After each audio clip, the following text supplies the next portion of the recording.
So, a couple days ago, we saw The Boy and the Heron. It is a Studio Ghibli movie directed by Hayao Miyazaki. It's basically about a boy named Mahito yearning for his mother's ventures into a world shared by the living and the dead. There, death comes to an end and life finds new beginning. So, like I said, it's a Studio Ghibli movie. Very good animator studio. So, James, what are your thoughts on this film? Well, we saw the Japanese version, not the English dubbed one. And man, I have a lot of thoughts about this movie, but at the same time, I'm still struggling to find the words to describe my experience with this movie. This movie is not very accessible. I don't know if you know what I mean by that, but it's hard to form an understanding of the meaning of this movie, and I think it's a lot of it is how you interpret it yourself. I know there's so much like depth to this movie and what this movie is trying to say. And I think it is trying to say a lot of things, but it's in terms of how you are interpreting it is how it's going to affect your experience with the movie. But overall, I really, really loved it. Despite my struggle to understand it, I've thought and I've thought and I've thought about this movie beyond the funny animals and creatures in this. I've just really tried to like thinking about these characters and the meaning behind it and how it all fits together. It really gets super complex and interesting, and the depth that you can find in this kind of material is just it's outstanding for like an animated film. You don't really get this very often. A true contender against Spider-Man Across the Spider-Verse for animated film of the year. Personally, for me, even in my best films of the year, this is a decent contender because there's just so much depth for this. I've really enjoyed the experience after the film with this movie and just trying to understand it. And, inside the movie as well, there's a basic storyline for you to follow from A to B. It's really simple, but there's just so much depth in there, and understanding and finding those hidden meanings and messages throughout it. I think it's really, really special. As for the actual movie itself, I think it's done really well. It's paced strongly too. I think it uses such a wacky, weird concept with different realities and all these silly things going on, and it puts that as the backdrop to very powerful, very human messages and very human situations. Going through grief and loss in life behind parakeets cooking dinner and with a king parakeet and marshmallow souls, or all this kind of like weird stuff happens, but it really does come together nicely in the end. I think the characters are done really well. Obviously, with this kind of animation, the beauty is there. Like it's a really beautiful, stunning movie. There's just something that's so beautiful from the simplicity of hand drawn this kind of style of animation, and they just make it work, whether it's the colors popping really well together or how they handle the busyness on the screen. I think it just looks really, really masterful.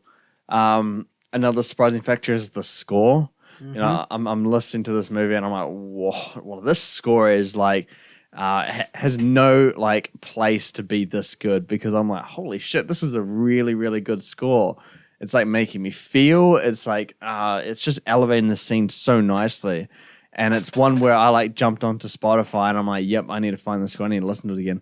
It's just so nice. I honestly think it should be nominated for Best Original Score. Hasn't been the strongest year for scores. This deserves to have recognition for it because it is an absolute masterclass. Overall, the movie is full of depth. It just got so much hidden meanings to it. It's a movie that I do really want to watch again. I would probably want to watch the English dubbed version again. Good cast. I've heard the English dub is very good. despite the reputation that English dubs aren't that good on these kind of things. But I've heard this one's good, and I heard it helps with understanding the movie a little bit more. So I would honestly recommend everyone to watch this. Challenge yourself, because this movie will challenge you. Yeah, this was a hard one for me to process because I know throughout the film we were memeing just because of the extravagant characters. Because have you seen a Studio Ghibli movie before? Oh, I've seen like one or two. My experience with them isn't that familiar. Right, yeah. I think this is my first one that I've seen. So I wasn't really expecting that. Like, I know what a Studio Ghibli film is and what it looks like. Yeah. When I saw the trailer for it, I was like, oh, yeah, this is a Studio Ghibli movie. And then you confirm that. But yeah, it was a really hard one to process for me because the characters and creatures were just so wacky that you just can't help but laugh, even though it's in a serious situation. Yeah. But putting all of that aside, like, I'm still trying to figure out the meaning of this film, and I'm sure a lot of other people out there are on the same boat as myself as well. But I think it was an absolute fantastic film. I think it's only thing I can compare it to is anime, because that's what I'm more familiar with. Yeah. And it feels like a very anime film in the way that the creatures are, the way that characters move or run, for example. Yeah. At the end there. So yeah, that's the only thing I can really compare it to, and it definitely felt very anime-like. The animation, I love 2D. If I had a preference for animation, it's the 2D hand-drawn over proper 3D animation. Oh, yeah. Any day. I think it's just, there's a lot more passion put into that craft of animation. Definitely. And you definitely see it here as well. I mean, Studio Ghibli is really renowned for their animation styles. I've heard Spirited Away is like one of their best ever. And I'll probably get around to watching that one day. Animated movies? Yeah. Yeah, yeah. Yeah. So I'll probably get around to watching that one day. I'm not familiar with the director's work. I don't know if this sort of tone is his sort of craft. I have heard that it is his least accessible movie, and that this movie, because he's really old now, I think like 82. This was meant to be his last movie ever, and so a lot of people are theorizing that this is like kind of like a semi-autobiographical movie about his life and dealing with loss and stuff like that. Yeah. But now he said that he's not retiring and he has more ideas, so who knows? Yeah, because there are a lot of themes in this film.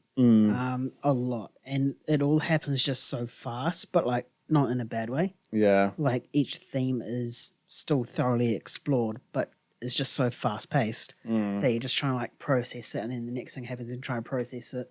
It's all in a good way. It's nothing negative. It might sound negative coming out of my mouth right now, but it's all in a positive way for sure. Yeah.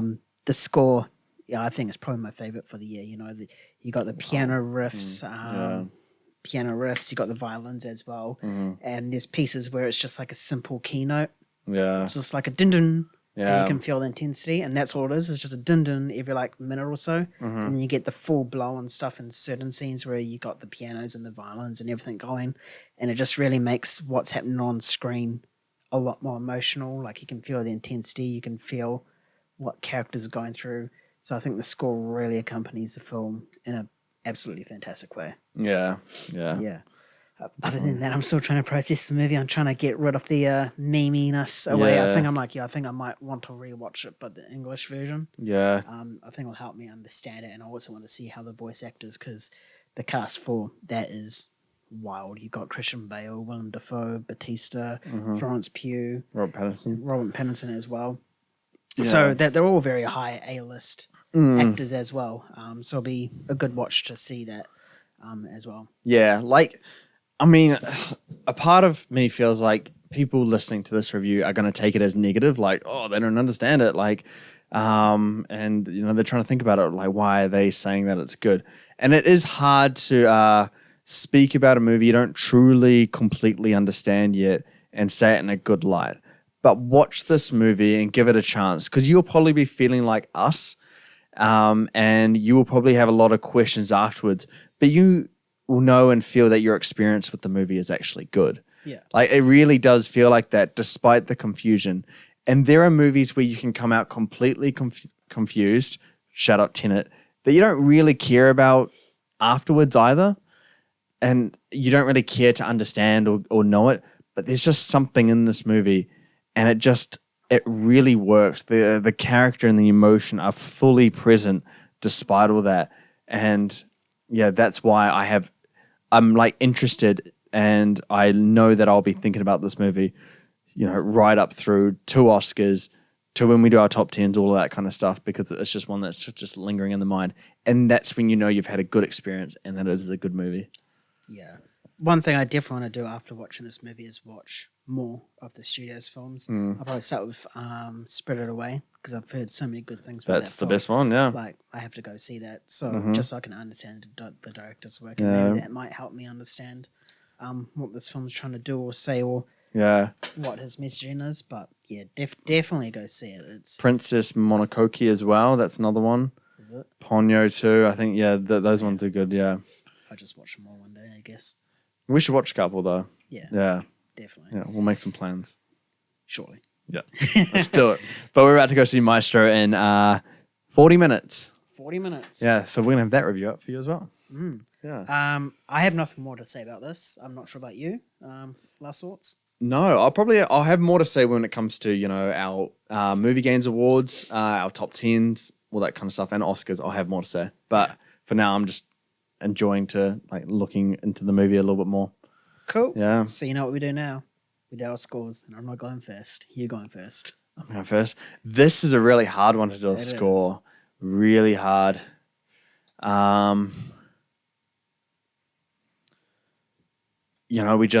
reviewed the holdovers just before. Same score, 8.6 out of 10 for me. 8.6. Yeah. I'm on that same boat. I'm thinking the 8 range. Like, I know it's a very good film, even though I don't understand it. It's one of those films that you see and you just know. You feel it, eh? Yeah, you just feel it. I'll probably go an 8.6 as well. I'll match you on that one. Yeah. Nice. Yeah. Definitely go see it. Dubbed or subbed, doesn't matter. I like that saying. That's a great saying. Dubbed or subbed, doesn't matter. Go see it because it's fantastic and you get a lot more out of it. Yeah. Hey, watch both. Watch the dubbed one. I'll watch the subbed one and then watch the dubbed one, and I'm sure you'll understand the movie a lot more. Yeah. I'm sure I'll feel that way, and I'm sure you'll feel that way as well. Yeah. So in cinemas, when you go in the next few weeks, you'll see 2 animated movies you can see. That's Migration, and that is The Boy and the Heron. Do not go see Migration. Please go and see this movie. 100%, but you can't take your kids to it because they will not understand it. They'll enjoy it. Pretty birds, cool colors. Yeah, they actually probably would. If you're going to take your kids, go to the sub one. If you want to watch for yourself, go to the dub one. Oh, wait, no, other way around. Yes. Yeah. Other way around. Yeah. Cool. That'll do us on this review. Hope you enjoyed it. If you go see it eventually and you want to give us your thoughts, if you understand it a lot more quicker than me and James, head over to Instagram or Twitter and let us know your thoughts. While you're on social media, type in Movie Games on YouTube, Facebook, Instagram, TikTok, whatever. Give us a cheeky little follow and you can see what else we get up to.